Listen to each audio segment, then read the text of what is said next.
A massive terror attack took place in a music concert hall which killed more than 100 people near Moscow. Now, United States has strongly condemned the terrorist attack carried out by ISIS Khorasan and expressed condolences to the bereaved families.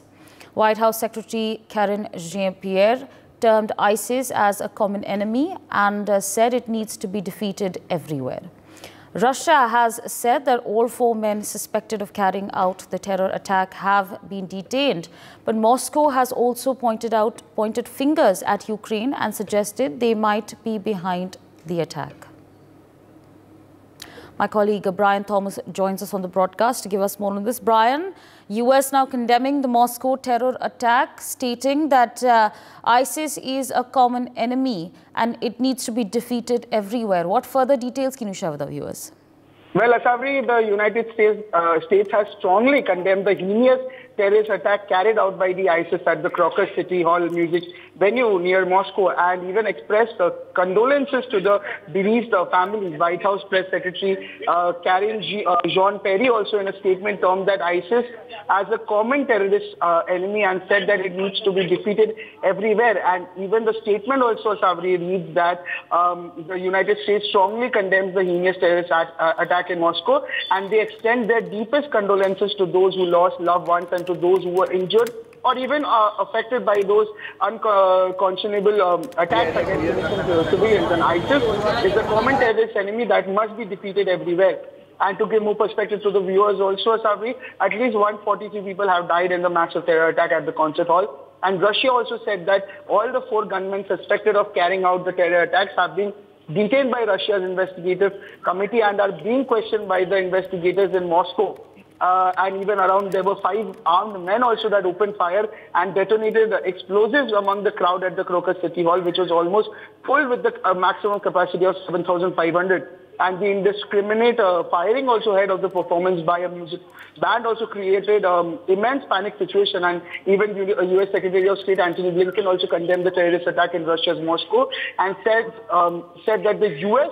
stands with Russia in the grieving loss of lives. And even Blinken also said that the United States strongly condemns the March 22nd terrorist attack in Moscow and they stand in solidarity with the people of Russia in the grieving the loss of life after this historic event. And even Prime Minister Narendra Modi also condemned the terror attack inside a packed concert hall in Moscow on Saturday, calling it a heinous attack and even expressing solidarity with the Russian government and its people. Yes, sir. Right, absolutely, Brian. Thanks for joining in and sharing all those details with our viewers. Meanwhile, joining us at this point in time is Mr.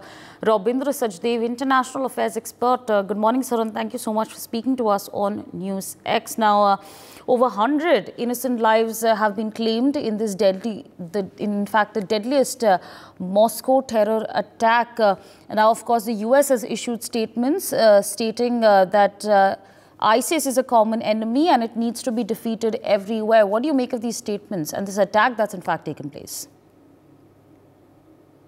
And ISIS, with its violent agenda, is definitely an ideology. Actually, it's not so much an organization, I would say. An ideology which has to be defeated. There is no doubt on that. That is one. Secondly, regarding this attack by ISIS and how, I mean, it seems there are, there are speculations floating around.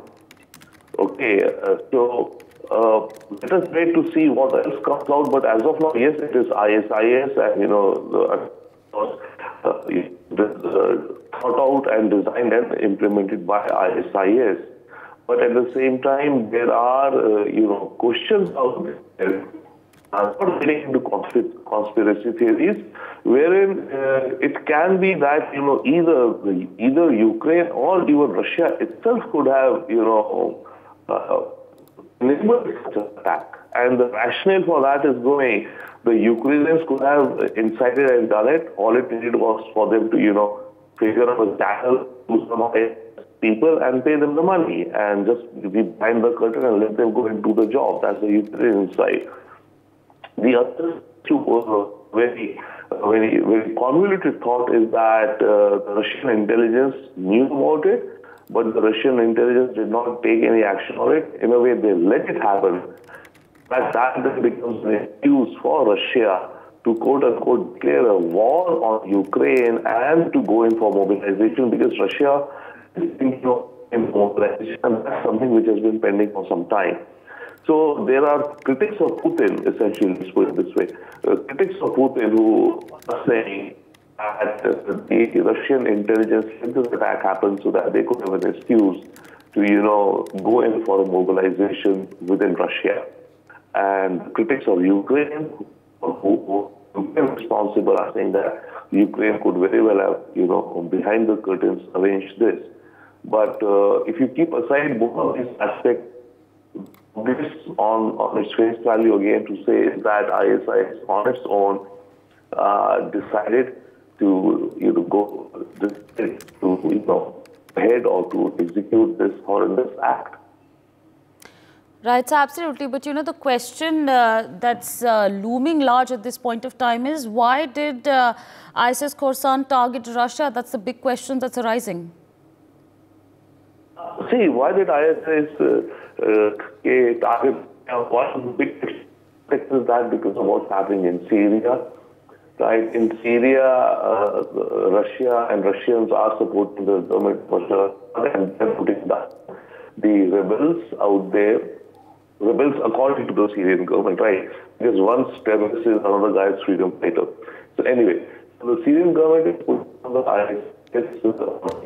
steps against IS in Syria, in which the Russians are helping them. So that could be one reason, right? Because that's IS in Syria. This is an offshoot of this.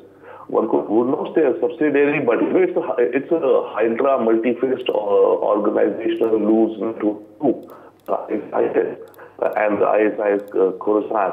So that could be one aspect that to what's happening in Syria. But what could be is that could have triggered this. As of yet, we cannot say. There's another aspect to it that over time, Russia is getting closer to the newer Taliban, which is in power in Afghanistan. And Taliban, there's split between Taliban and Al-Qaeda and ISIS also. The ISIS say to Taliban that you're not true jihadis.